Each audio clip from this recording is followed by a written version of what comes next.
Nous sommes sur la côte est des États-Unis, au large de la Caroline du Nord. C'est ici qu'en 1862 a sombré l'USS Monitor. Plongeurs, préparez-vous! Un navire de guerre américain qui a changé le cours de l'histoire. Mais son épave est difficile à atteindre. Elle se trouve à 25 km de la côte, au cœur de l'océan Atlantique. Sa profondeur, 80 mètres. Pour la retrouver, je vais devoir plonger en pleine mer dans l'un des courants les plus puissants du globe. 15 secondes!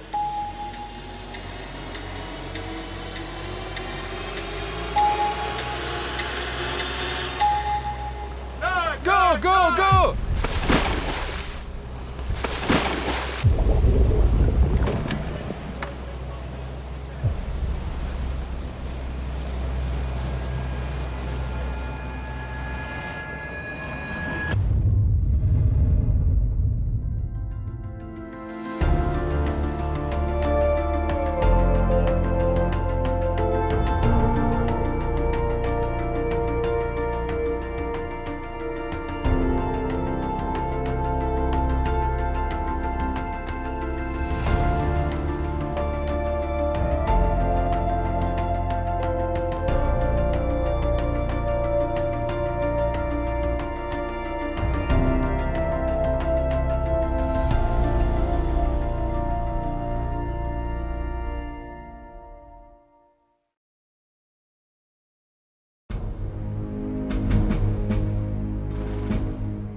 L'USS Monitor a été construit pendant le conflit le plus meurtrier de l'histoire des États-Unis, la guerre de sécession.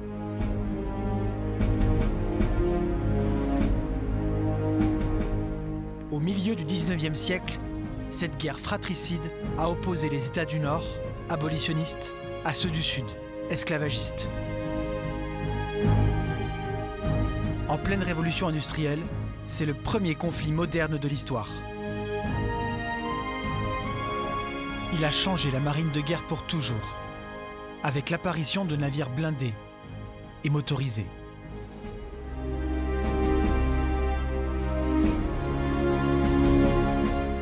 Et c'est ici, en Virginie, que le Monitor est entré dans l'histoire.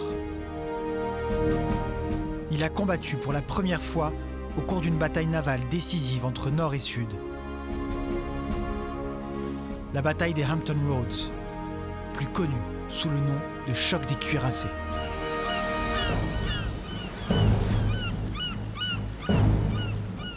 Nous sommes le 8 mars 1862. La guerre de sécession a commencé depuis un an. Les navires de l'US Navy font le blocus devant le port sudiste de Norfolk, empêchant tout bateau d'entrer ou de sortir. Ce qu'ils ignorent, c'est que pour briser le blocus, les sudistes s'apprêtent à engager une arme secrète, capable de changer le cours de la guerre. C'est un cuirassé, un bateau intégralement recouvert d'un blindage de fer, le Virginia.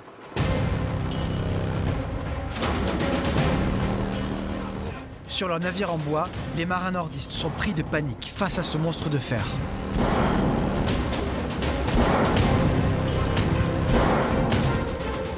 Et ils ont raison. Les centaines de boulets qu'ils tirent ne parviennent pas à percer son armure.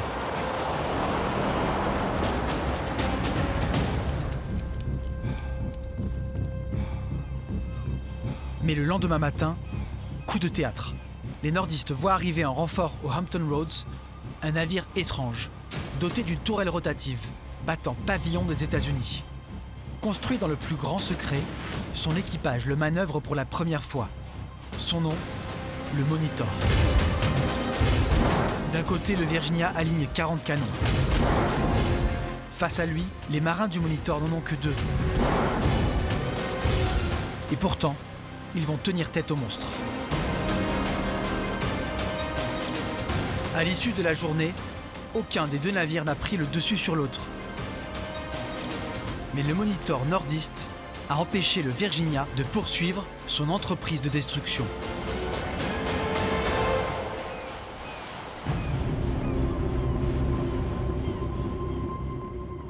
Avec l'entrée de ces navires sur la Seine, la guerre ne sera plus jamais la même. Le Monitor a survécu au choc des cuirassés. Il a pourtant sombré quelques mois plus tard, en décembre 1862.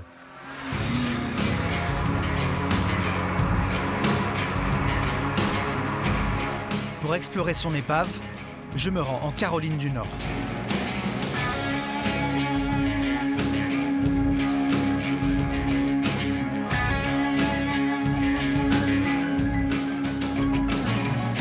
Ma destination, les Outer Banks. Une bande de terre composée de plusieurs îles entre l'océan et le continent. C'est là, au large du Cap Hatteras, que l'épave du Monitor a été retrouvée par des archéologues américains en 1973, à 25 km du rivage, en pleine mer. 160 ans après la guerre de sécession, qu'en reste-t-il? Et pourquoi le Monitor a-t-il coulé ici? La profondeur à laquelle l'épave se trouve rend cette immersion particulièrement technique et dangereuse. Bruno a fait le voyage jusqu'aux États-Unis pour assurer ma sécurité pendant cette plongée. Elle ne peut se faire que si les conditions météo le permettent, entre début juin et fin juillet, avant la saison des ouragans. Hey! Hey, salut! Salut Marc, merci. Content de te rencontrer. Ça fait plaisir de te voir. Comment tu vas? Pour nous accompagner, nous avons fait appel à Dave, un vieux loup de mer qui connaît le secteur comme sa poche. Mais aussi à Marc, qui a déjà plongé plusieurs fois sur le Monitor. Il n'y a pas grand monde qui a plongé sur cette épave, non? Non, pas beaucoup. Leur aide sera précieuse. Tu peux pas arriver la fleur au fusil et dire « je veux faire cette plongée ». Si je ne connais pas ton niveau, ou quelqu'un qui peut m'assurer que tu as le niveau, c'est simple, je ne t'emmène pas sur cette épave.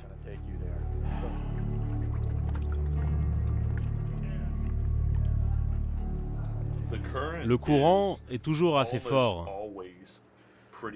à cause du Gulf Stream qui passe juste à côté. Il passe juste là. Et ça peut monter jusqu'à 4-5 nœuds. Il n'y a aucun moyen de jeter l'ancre près du Monitor. Donc on saute tout en naviguant. On saute comme des parachutistes dans le courant. Et son job à lui, c'est de faire en sorte qu'on arrive sur l'épave. C'est ça. Il fait de son mieux et généralement ça le fait. J'évalue la vitesse du courant. Et j'essaye de me positionner pendant que vous vous préparez à sauter. Et quand je suis sûr d'être au bon endroit, je vous donne le signal. Dive, dive, dive! Ou dans votre cas, plongez, plongez, plongez! Et là vous sautez, comme des parachutistes. Boum, boum, boum! Tous dans l'eau, tous ensemble pendant la descente. Et vous atterrirez quelque part devant l'épave, en amont, dans le courant. Parfois je m'en sors très bien et je vous fais atterrir pile sur l'épave. Mais le but c'est que vous arriviez en amont, au milieu face à l'avant. Et si vous ne la voyez pas, vous vous laissez dériver avec le courant et vous allez finir par la voir. Sinon, vous cherchez les poissons. Et si vous voyez un poisson, il va vous conduire à l'épave. Et le fond est à combien? 240 pieds.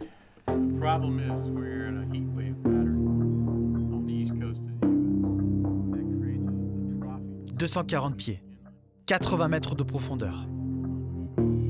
À 25 km de la côte, en plein milieu du Gulf Stream, l'un des courants les plus puissants du globe. Le Monitor sera l'une des plongées les plus difficiles de ma vie. Et Bruno en a parfaitement conscience. En remontant à la surface, nous devrons respecter scrupuleusement nos paliers de décompression pendant presque 1 heure. 1 heure durant laquelle nous serons soumis au courant, dérivant sous l'eau sur plusieurs kilomètres, en plein océan. Une fois, on a dérivé sur 6,5 km pendant la remontée. Donc si on se loupe, rendez-vous en Nouvelle-Écosse. Et c'est hyper important de travailler en équipe. Parce que si l'un de vous décide de rester 5 minutes de plus en bas, vous serez séparés par 400 mètres d'océan. Et c'est très difficile après de retrouver quelqu'un dans le creux d'une vague de 2 mètres. T'as des questions particulières ou pas toi? Moi, après, ça sera son feu vert à lui, de toute façon. Oui, non, bien sûr, mais toi par rapport à la plongée, on discutera Bon, ensemble. Après, des images, il y a le etc. détail technique des gaz et tout ça, mais ça va.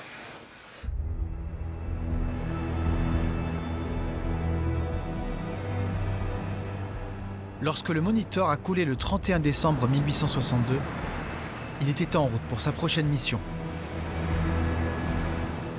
Pendant la guerre de sécession, des centaines de navires nordistes sont passés par ici. La raison, la stratégie de l'Union pour étouffer l'économie du Sud. Une stratégie qui reposait sur le blocus des ports ennemis pour leur interdire tout commerce avec l'Europe. Et notamment avec la Grande-Bretagne, vers laquelle le Sud exportait son coton. Les navires de l'US Navy doivent surveiller 5600 km de côte, de la Virginie au Texas. Parmi eux, le Monitor. Comme lui, beaucoup ont fait naufrage dans ce secteur, que les Américains surnomment le cimetière de l'Atlantique.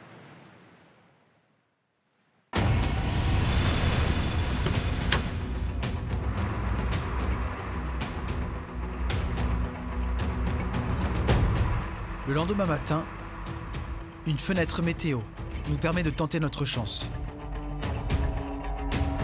C'est maintenant ou jamais.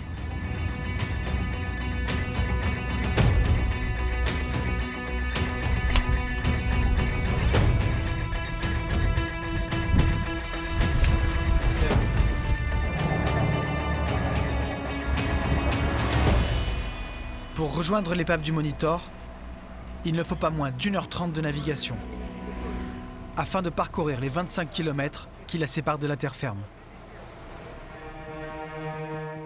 Lorsqu'il a coulé le 31 décembre 1862, le Monitor avait pour ordre de se rendre au port de Beaufort tenu par le Nord pour rejoindre une escadre et participer au blocus des ports sudistes de Wilmington, puis de Charleston.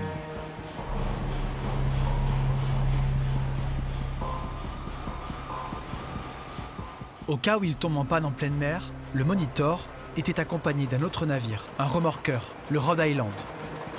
Alors pourquoi ces deux navires ont-ils choisi une route aussi éloignée du rivage? Dans ce secteur, il y a d'immenses bancs de sable près du rivage qui s'étendent jusqu'à plus de 15 km dans l'océan. Donc ça fait des zones peu profondes, entourées de zones très profondes. Et tu vois, avec ce temps qu'on a, des orages éclatent et ils poussent les bateaux vers les bancs de sable. À l'époque, ils utilisaient une sonde pour connaître la profondeur. Et ils étaient profonds. Et puis d'un coup, c'est pas assez profond. Et le navire s'échoue. Ensuite, tu rajoutes la météo par-dessus, et c'est un secteur dangereux pour les bateaux. C'est pour éviter ces bancs de sable que le Monitor naviguait si loin de la côte. Mais il faisait face à d'autres dangers. Ici, le vent peut se lever très vite et exposer les navires à d'énormes vagues.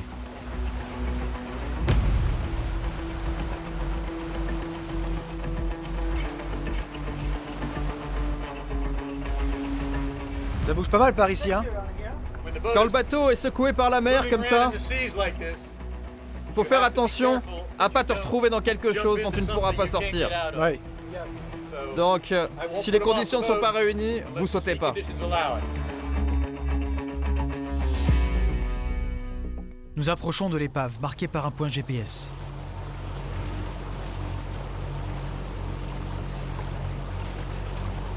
Compte tenu de la violence des vagues, il sera impossible de remonter à bord pour retenter notre chance si nous ratons le Monitor.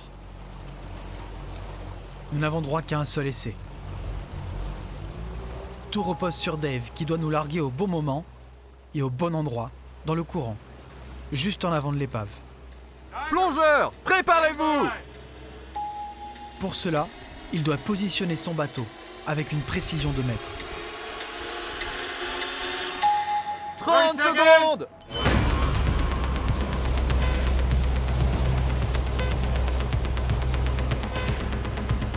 15!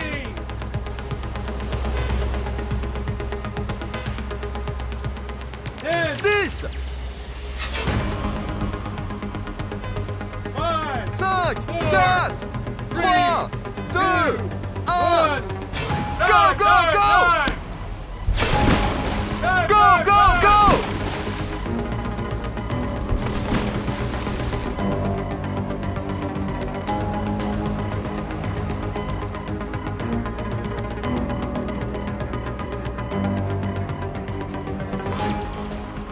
Il nous faut seulement 3 minutes pour rejoindre le fond à 80 mètres, en espérant arriver directement sur l'épave. En bas, nous n'aurons pas le droit à l'erreur.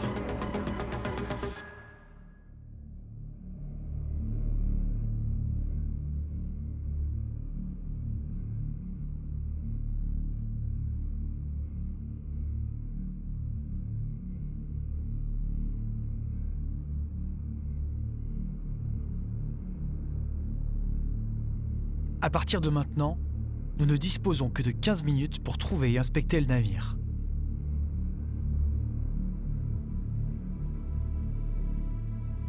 Mais rien à l'horizon.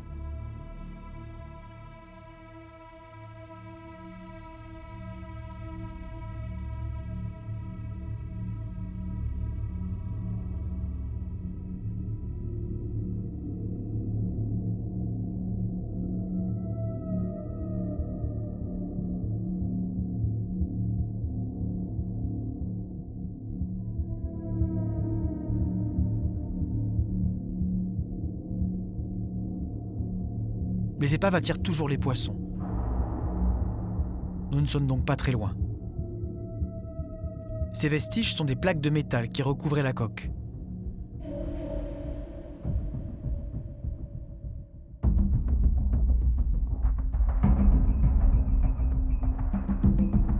Le Monitor.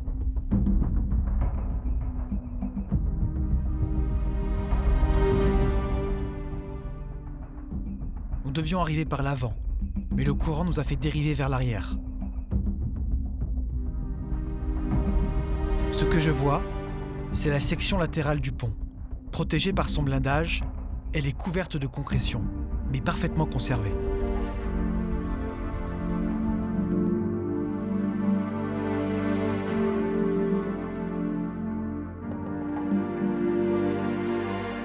Je remonte le long du Monitor jusqu'à la proue.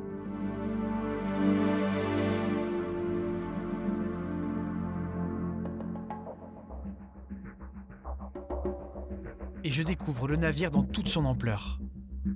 Le pont du Monitor était plat et recouvert de métal.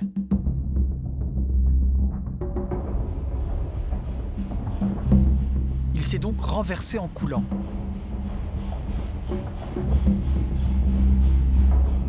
Avec ses 52 mètres de long, ses 12 mètres de large et sa tourelle.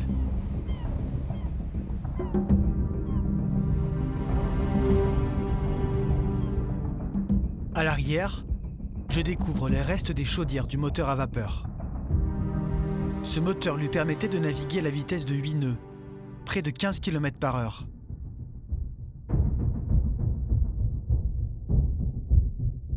Ici se trouvaient les cabines des officiers et les couchages des matelots.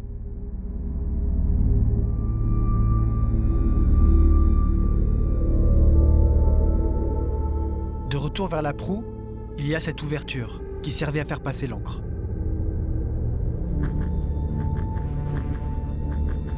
Je fais un dernier passage.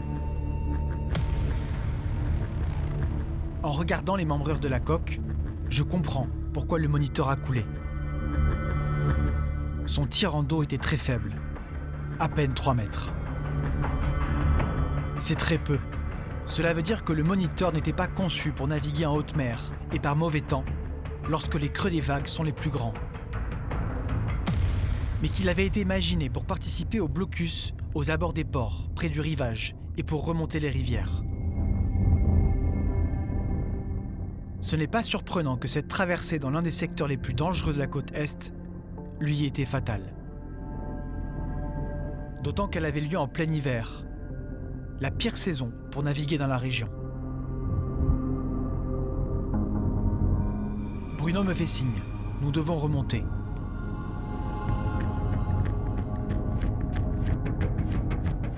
Nous entamons nos paliers de décompression.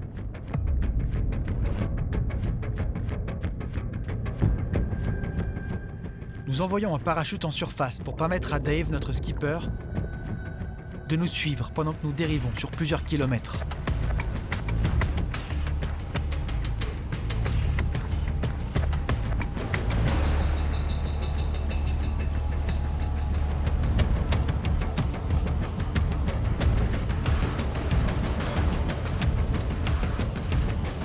À bord de son bateau, Dave nous a vus.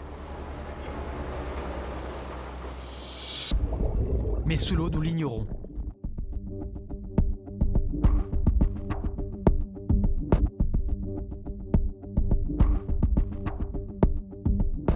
Et nous espérons.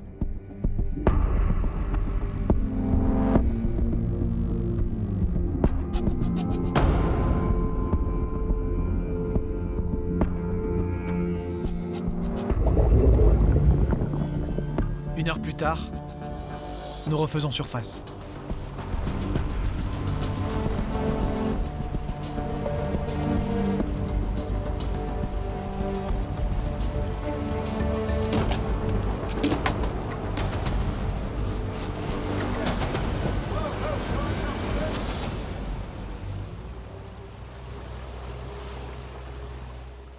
Grâce à cette plongée, je sais que le Monitor a été victime du mauvais temps et qu'il n'était pas conçu pour naviguer en haute mer. Mais elle ne m'a pas permis de répondre à la question qui m'obsède. Le 9 mars 1862, comment le Monitor, qui n'était équipé que de 2 canons, est-il parvenu à tenir tête au Virginia, un cuirassé qui en dénombrait 40? Pour trouver la réponse, je me rends en Virginie, à Newport News.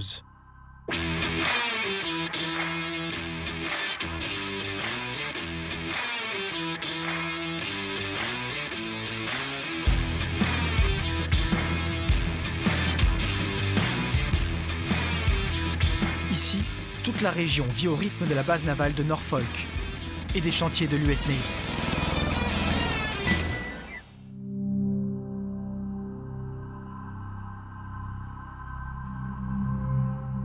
C'est là que s'est installé un centre de recherche unique au monde, exclusivement dédié au premier cuirassé de l'Union, le Monitor Center. J'ai plongé sur l'épave du Monitor, je découvre sa réplique en taille réelle. Ça, c'est la première tourelle rotative à équiper un navire dans l'histoire de l'humanité. Donc ce n'est pas seulement une innovation technologique qui a permis de manœuvrer et de tirer des canons, mais c'est une invention qui a changé le cours de l'histoire navale pour toujours.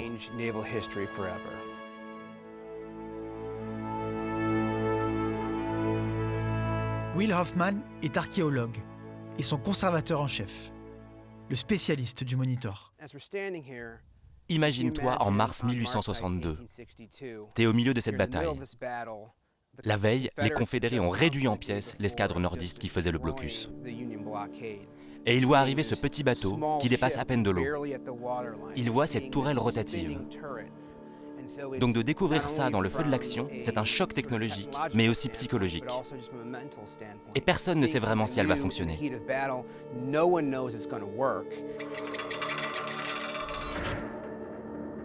Donc c'est la première tourelle blindée de l'histoire. Capable de tourner sur un bateau. Personne n'avait jamais fait ça avant. Si tu penses aux vieilles frégates en bois, le seul moyen de faire feu d'un navire vers l'autre, c'était de faire une bordée. Il fallait aligner le bateau dans la bonne position pour tirer. Avec le Monitor, et grâce à cette tourelle, le bateau n'avait plus besoin de tourner pour tirer. C'est aussi un navire très bas?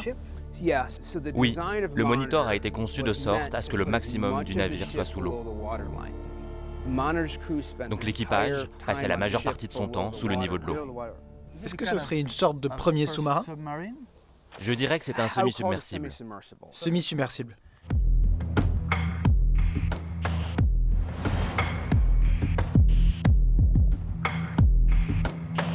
En plus d'être équipé d'une tourelle rotative, la majeure partie du bateau se trouvait à l'abri sous le niveau de l'eau.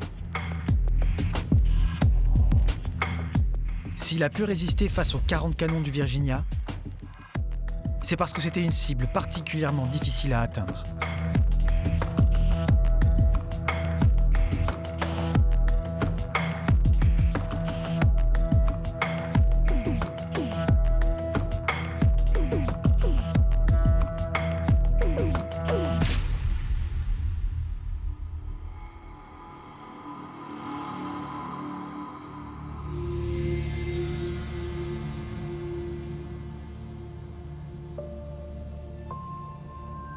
Depuis sa découverte en 1977, l'épave du Monitor a été fouillée à plusieurs reprises par des archéologues, avec l'aide de l'US Navy. Des dizaines d'objets ont été remontés à la surface pour retracer l'histoire du Monitor. Les pièces en métal les plus imposantes sont conservées dans un liquide caustique pour les protéger de la corrosion.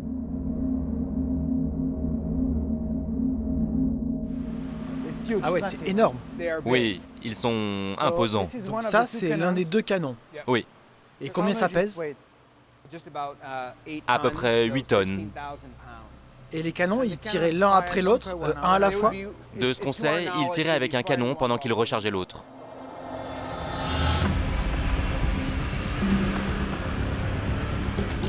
En 2003, l'US Navy a récupéré l'élément le plus symbolique du Monitor. Sa tourelle.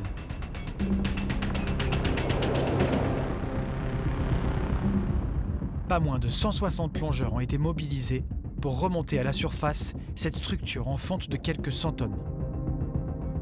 Une opération d'archéologie sous-marine inégalée à ce jour. Si tu penses à tous les navires de guerre qui sont arrivés après, si tu as en tête ces navires modernes avec leurs tourelles mécanisées, tout ça, c'est grâce à celle-là. C'est difficile d'imaginer combien ils étaient là-dedans. 8 par canon. Le commandant et probablement quelques ingénieurs, donc presque 20 personnes dans la tourelle. Et quand le premier boulet de canon sudiste allait percuter la tourelle, personne ne savait ce qui allait se passer. Est-ce que ça allait la traverser? Est-ce qu'ils seraient arrêtés? Donc ils étaient là, dans cette cible de forme ronde. Et c'est pour ça qu'à l'époque, on a parlé de ce bateau comme du petit bateau qui a sauvé la nation. Parce qu'il a vraiment permis d'arrêter les Confédérés. Si le Nord n'avait eu aucune arme à opposer aux cuirassés sudistes, ça aurait pu changer le cours de la guerre. Donc c'est grâce à ce bateau que nous vivons dans le pays dans lequel nous vivons aujourd'hui.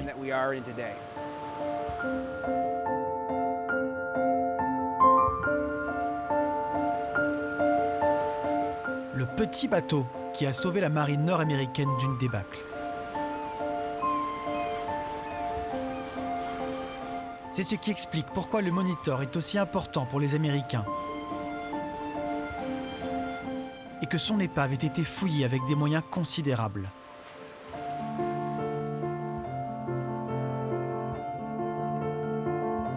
Derrière le navire révolutionnaire, il y avait des hommes.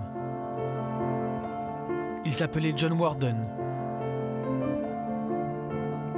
Samuel Dana,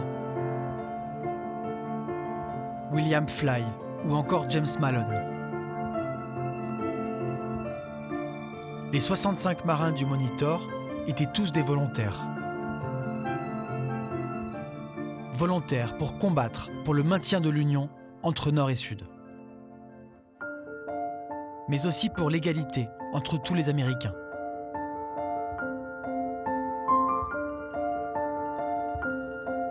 « 16 d'entre eux ont péri dans le naufrage du cuirassé.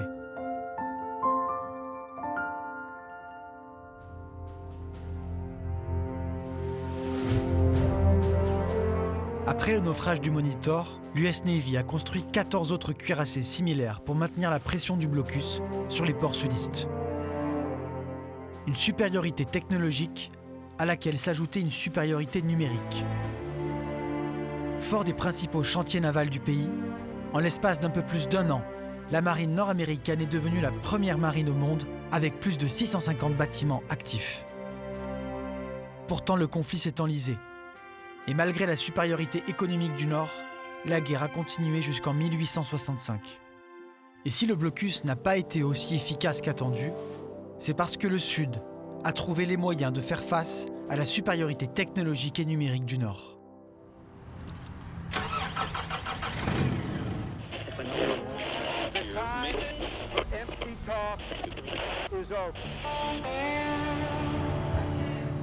Je reprends la route. Direction le sud.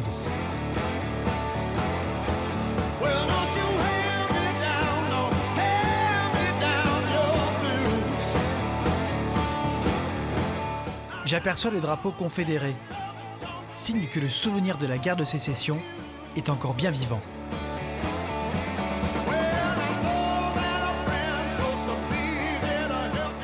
Ma destination, Carolina Beach, à quelques kilomètres de Wilmington, l'un des plus importants ports du Sud pendant la guerre.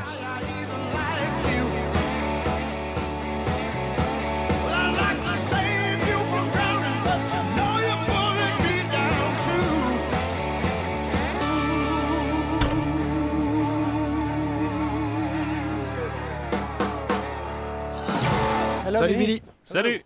Comment ça va? Super. T'as fait un bon voyage? Ouais, super, merci beaucoup. Je pense qu'on va plonger dans de super bonnes conditions. Donc tu m'emmènes sur quelle épave aujourd'hui? La première qu'on va aller voir, c'est le Peterhof. C'est un bateau qui a été capturé par l'Union pour ensuite participer au blocus. Il s'est fait éperonner par accident le premier jour de sa mission ici et il a coulé. Super, j'ai hâte. Allons-y. Allez, on y va.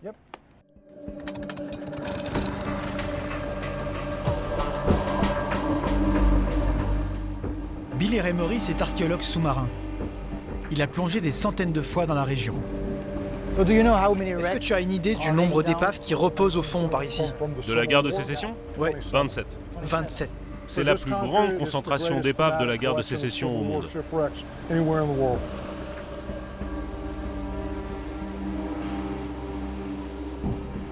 Le Peterhof, sur lequel nous allons plonger, appartenait à l'US Navy et faisait partie de l'escadre qui bloquait le port de Wilmington. Sa mission était d'empêcher tous les navires de commerce sudistes qui auraient tenté d'entrer ou de sortir. Les vestiges du Peterhof font partie des 27 épaves datant de la guerre de sécession retrouvées dans le secteur. Elles sont la preuve de l'importance du port de Wilmington pour les sudistes et de la nécessité de le bloquer pour les nordistes. Ces épaves se trouvent toutes aux abords de l'embouchure de la rivière Cape Fear, principal accès au port de Wilmington. Un point hautement stratégique que les sudistes défendaient depuis la terre, grâce à un fort réputé imprenable, le Fort Fisher.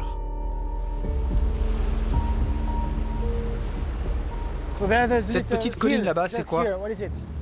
Ça, c'est les restes d'une batterie du Fort Fisher.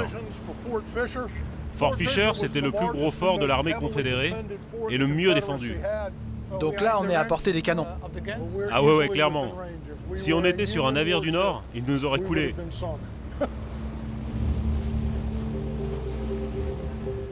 L'épave du Peterhof se trouve à 9 mètres de profondeur. Pour le localiser, nous utilisons un sonar qui permet de visualiser les reliefs et les anomalies du fond. Une fois repérés, nous jetons une balise, en espérant ne pas trop taper à côté. Pendant la guerre de sécession, il se murmurait que le Peterhof, avant d'arriver aux États-Unis, était un yacht qui appartenait au tsar de Russie. On sait aujourd'hui que c'était une légende. Mais 160 ans après son naufrage, que reste-t-il de ce navire ?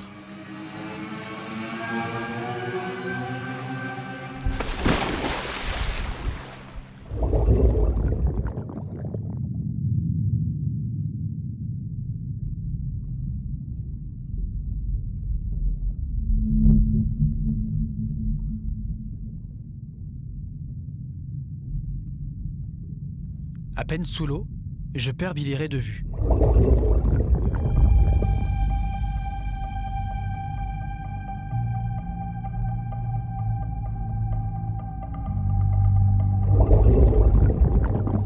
Il réapparaît soudain près de moi, la balise entre les mains.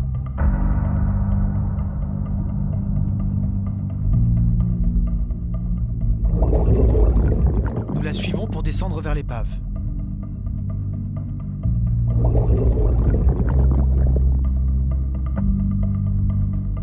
Le Peterhof ne se trouve qu'à 9 mètres de fond.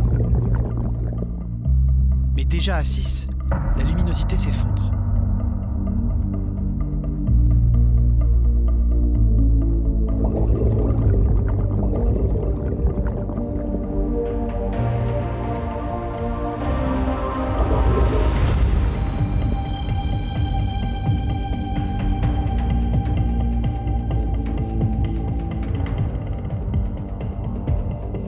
Au fond, je touche quelque chose. C'est le Peterhof.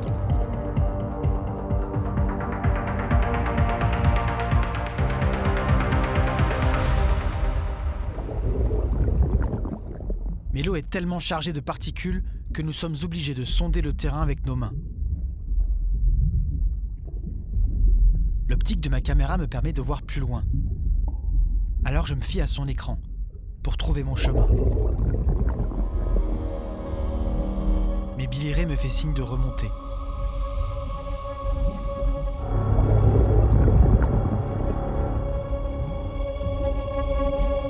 Le risque de se perdre est trop important.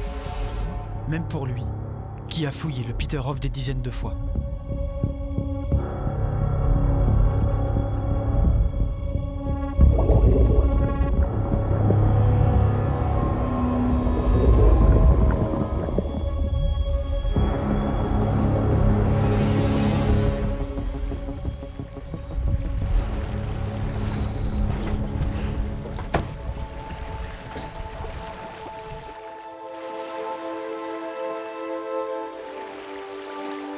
En plongée, on n'est jamais sûr de rien.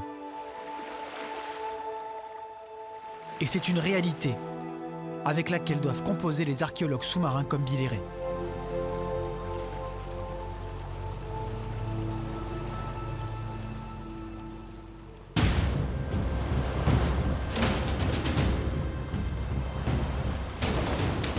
« 64 mètres de long, 8 mètres de large. Des roues à aubes activées par un moteur à vapeur puissant de 140 chevaux. Extrêmement rapide pour l'époque. Si le Nord a déployé un navire aussi véloce que le Peterhof, c'est pour faire la chasse aux forceurs de blocus. Pour les escadres du Nord, ces forceurs de blocus étaient comme des fantômes, des navires rapides et indétectables. Grâce à eux, le Sud continuait à exporter son coton, notamment vers la Grande-Bretagne. Mais il apportait aussi tous les biens nécessaires à l'effort de guerre, armes, munitions, équipements et denrées. Beaucoup ont réussi leur mission. Alors comment ces navires ont-ils été conçus pour ne pas être repérés ?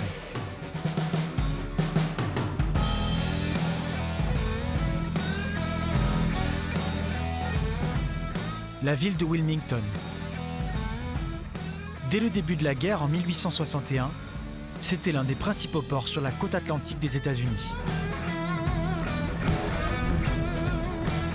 Beaucoup de forceurs de blocus ont accosté ici, car Wilmington était équipé d'une ligne de chemin de fer qui permettait de ravitailler l'armée sudiste en Virginie, alors la principale ligne de front entre nord et sud. Pour comprendre comment ces navires vitaux pour l'effort de guerre sudiste étaient conçus, Billy Ray m'emmène explorer l'épave d'un de ces forceurs de blocus. Le Condor. Le Condor s'est échoué aux abords de Curry Beach, près de l'embouchure de la rivière Cape Fear, le 1er octobre 1864. Cette épave, Billy Ray la connaît par cœur. Et c'est une chance car la visibilité s'annonce très mauvaise. Il faut qu'on se dépêche à cause du vent. Ouais. Plus vite on va à l'eau avant que le vent se lève, et mieux ce sera.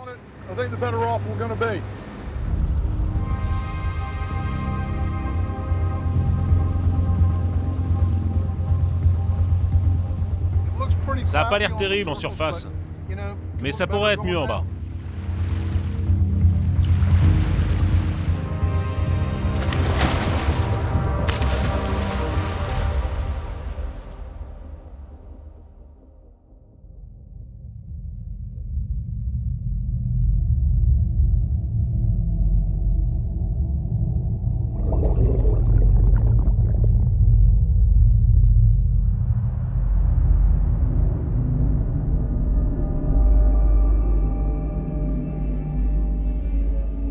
Je suis Billy Ray à l'aide de cette ligne de vie.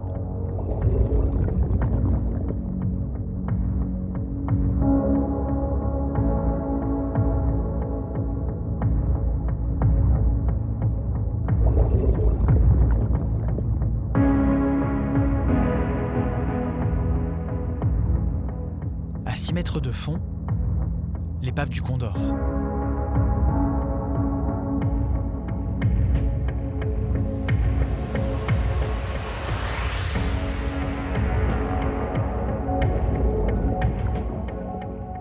pas nous perdre, Billy Ray attache la ligne de vie aux vestiges du navire. Elle nous servira de guide dans le brouillard.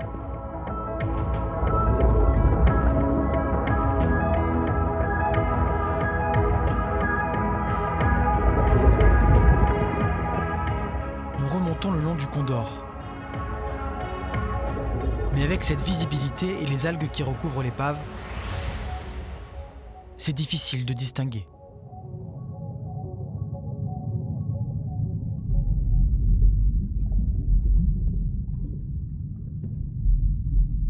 Ici, il y a du relief.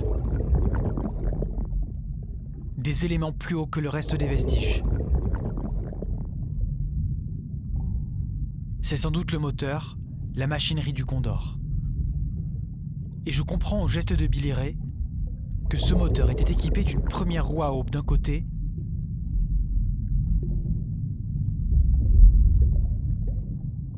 et de l'autre côté d'une seconde.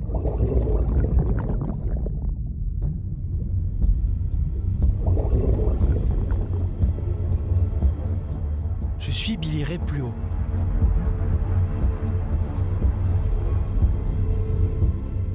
Ces vestiges proches de la machinerie sont probablement les restes de la chaudière.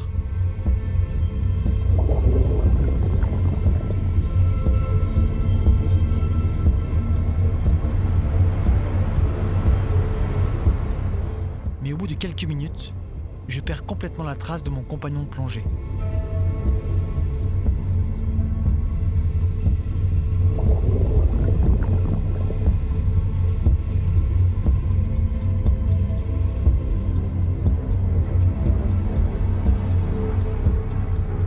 Alors je décide de remonter à la recherche de Billy Ray.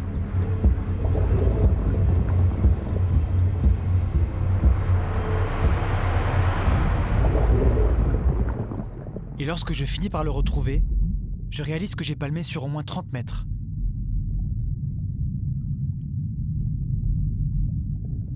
Et que le Condor est immense. Les vestiges ont l'air d'être concentrés sur une surface très longue, mais sur seulement quelques mètres de large. Et malgré la visibilité désastreuse, l'image du forceur de blocus se dessine.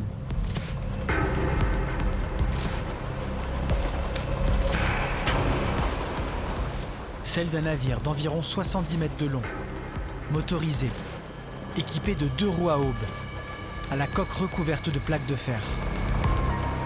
Un bateau très long, mais aussi très fin, et donc très rapide.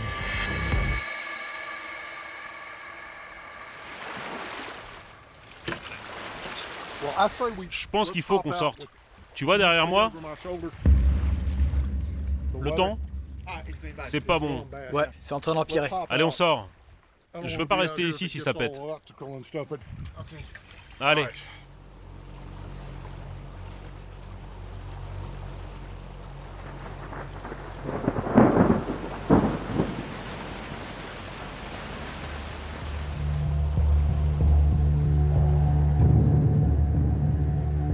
Pour les forceurs de blocus comme le Condor, ce qui se jouait ici, c'était un gigantesque jeu du chat et de la souris.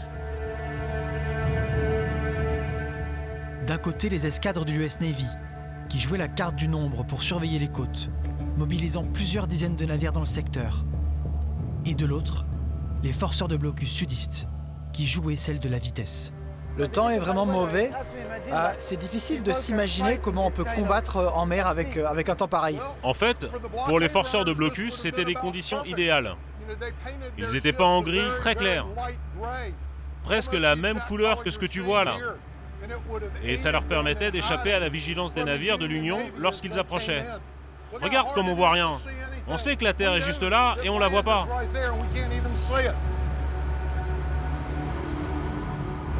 Le Condor pourrait être à 500 mètres et il serait invisible.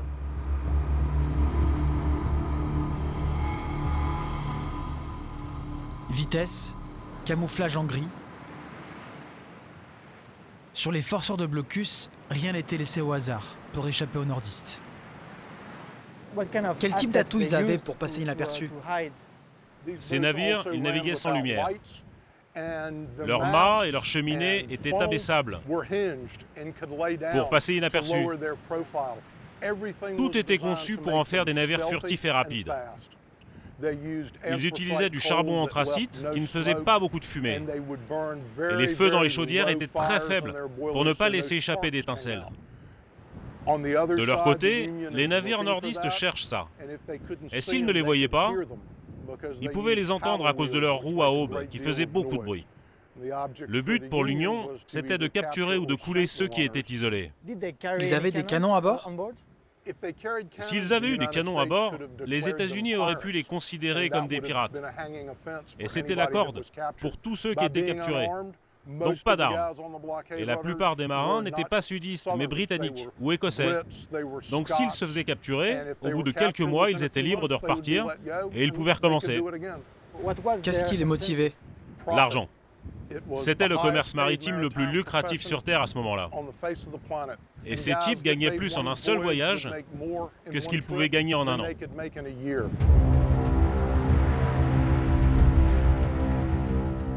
Le 1er octobre 1864, lorsque le Condor a fait naufrage, il tentait d'éviter un autre forceur de blocus qui s'était échoué. Dans ce jeu du chat et de la souris, le moment le plus délicat était l'approche du port de Wilmington, en passant par l'embouchure de la rivière de Cape Fear. Une approche pendant laquelle tout pouvait arriver, à commencer par une course-poursuite avec les navires de l'Union. C'est la raison pour laquelle le Condor s'est échoué tout près.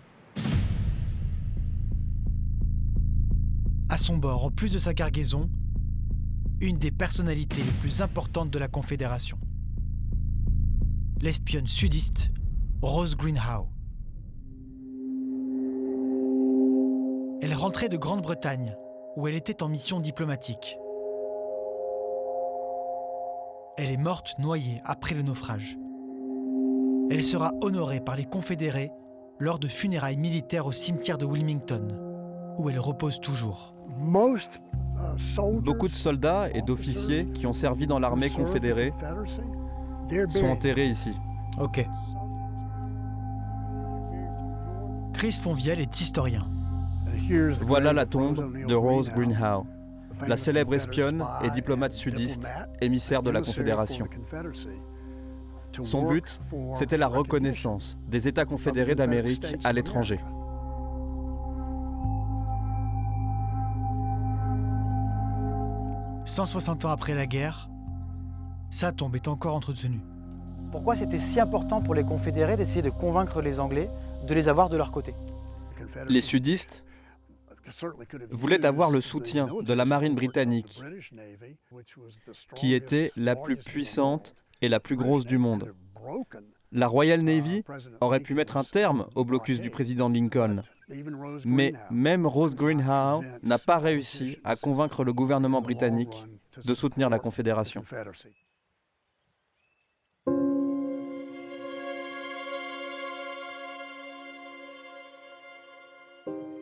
Au pied de la tombe, je remarque ce drapeau. Le premier drapeau des Confédérés lorsqu'ils ont fait sécession en 1861. Ça, c'est un drapeau confédéré, c'est lié à l'esclavagisme. Est-ce que c'est pas un peu gênant? Qu'est-ce qui fait d'ici ce drapeau? C'est une très bonne question, Kevin. Pendant la guerre de sécession, on s'est battu pour savoir si on voulait vivre dans un pays d'hommes et de femmes libres ou dans un pays d'hommes et de femmes blancs libres qui possèdent des esclaves noirs. Et en réalité, en tant que nation, on est toujours en train d'avoir ce débat sur la race et les relations entre races. Et comment les Américains blancs et noirs peuvent être réunis et vivre ensemble. Mais c'est légal d'avoir ce genre de drapeau dans un cimetière? Non, c'est pas illégal. Et c'est pas illégal de hisser tout type de drapeau confédéré. Et il y a toujours des monuments confédérés qui sont debout. Pour moi, c'est de l'histoire, mais pour les États-Unis, j'ai l'impression que ce chapitre, il est pas terminé. Surtout pour les gens du Sud. Pour nous, c'est de l'histoire vivante.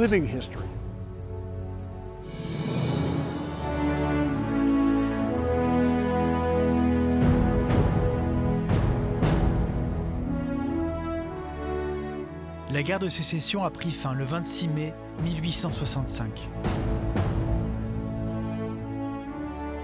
Si elle a mis un terme à l'esclavage, elle n'a pas réglé la question de l'égalité entre noirs et blancs. Nord contre Sud, 3 millions de soldats y ont participé, un Américain sur 10 à l'époque. 850 000 d'entre eux n'y ont pas survécu. C'est plus de victimes américaines que pendant la Première et la Seconde Guerre mondiale réunies. Première guerre moderne, elle a été un tournant. Sur mer, la guerre de sécession a marqué le début du règne des navires motorisés, blindés et camouflés. Et la fin des navires de guerre en bois et à voile, dont le temps était désormais compté.